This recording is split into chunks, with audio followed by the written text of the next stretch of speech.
இட்லி உப்புமாவா? அம்மா செஞ்சு தர சொல்லட்டுமா? நேத்து வச்ச இட்லி மீந்து போய் கிடக்கு, அதை செஞ்சுக்கலாமா?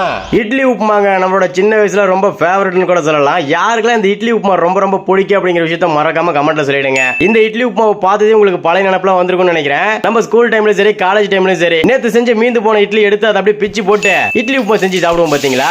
அதே தாங்க சிம்பிளா செஞ்சிடலாம். வெங்காயம், கருவேப்பிலை, வரமிளகா இது இருந்தா போதுங்க. பிச்சு போற இட்லி அப்படியே மேலாப்புல கொட்டி விட்டுட்டு கொஞ்சமா மஞ்சள் தூள் இதெல்லாம் போட்டு ஒரு 4 கிண்டு கிண்டனா போதும், இட்லி உப்புமா சூப்பரா ரெடி ஆயிடுங்க. யாரெல்லாம் ஸ்கூல் படிக்கும் போது இந்த இட்லி உப்புமா செஞ்சு எடுத்துட்டு போய்க்கிங்க அப்படிங்கிற விஷயத்த மறக்காம கமெண்ட்ல சொல்லிடுங்க. எங்க ஊர்ல, அதாவது சேலம் சைடுல இதுக்கு பேரு இட்லி உப்புமா. உங்க ஊர்ல இதுக்கு பேர் என்ன அப்படிங்கிற விஷயத்தை கமெண்ட்ல சொல்லிட்டு இந்த வீடியோ மறக்காம ஒரு லைக்கை தட்டி விட்டுருங்க. நேத்து செஞ்ச இட்லி எடுத்து இன்னைக்கு அப்படியே பிச்சு போட்டு இட்லி உப்புமா செஞ்சு சாப்பிடணும்னு வச்சுக்கோங்களேன், டேஸ்ட் சும்மா அள்ளுங்க. சாக்லேட் ப்ரௌனி ஆஃபர் போயிட்டு இருக்குங்க. Triple chocolate brownie, varieties of brownie எது வாங்கிட்டாலும் ஃப்ரீ டெலிவரி. எங்க நம்பர் ஃபர்ஸ்ட் கமெண்ட்ல டிஸ்கிரிப்ஷன்ல கொடுத்திருக்கேன். இந்த வீடியோ உங்களுக்கு யூஸ்ஃபுல்லா இருந்தா மறக்காம இந்த வீடியோ ஷேர் பண்ணி விட்டுருங்க. Okay, by.